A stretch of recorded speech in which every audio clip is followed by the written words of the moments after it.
ದೇಶದಲ್ಲಿ ಉದ್ವಿಗ್ನ ಪರಿಸ್ಥಿತಿ ಇರೋದ್ರಿಂದ ಈ ಬಾರಿಯ ಐಪಿಎಲ್ ಟೂರ್ನಮೆಂಟ್ ಅನ್ನು ರದ್ದುಗೊಳಿಸಿದೆ ಬಿಸಿಸಿಐ. ಭಾರತ ಪಾಕಿಸ್ತಾನದ ಮಧ್ಯೆ ಯುದ್ಧ ಕಾರ್ಮೋಡದ ಸನ್ನಿವೇಶ.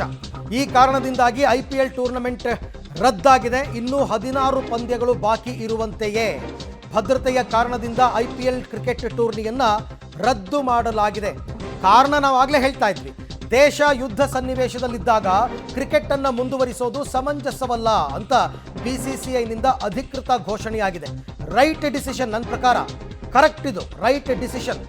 ಯಾಕೆಂದರೆ ದೇಶದ ಭದ್ರತೆಗಿಂತ ದೇಶದ ರಕ್ಷಣೆಗಿಂತ ದೊಡ್ಡ ವಿಚಾರ ಯಾವುದೂ ಇಲ್ಲ. ಅದು ಐಪಿಎಲ್ ಆಗಿರ್ಬೋದು, ಮತ್ತೊಂದು ಆಗಿರ್ಬೋದು.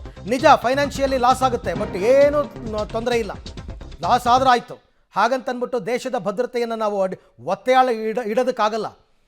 ಹಾಗಾಗಿ ದೇಶ ತಗೊಂಡಿರ್ತಕ್ಕಂಥ ಬಿಸಿಸಿಐ ತಗೊಂಡಿರ್ತಕ್ಕಂಥ ತೀರ್ಮಾನ ಕಾರಣ ಇಷ್ಟೇ. ಎಲ್ಲ ನೈಟ್ ಮ್ಯಾಚ್ಗಳಾಗಿರೋದ್ರಿಂದ ಫ್ಲಡ್ ಲೈಟ್ ಉರಿತಾ ಇರುತ್ತೆ, ಶತ್ರುಗಳ ಆಹ್ವಾನ ಕೊಟ್ಟಂಗೆ.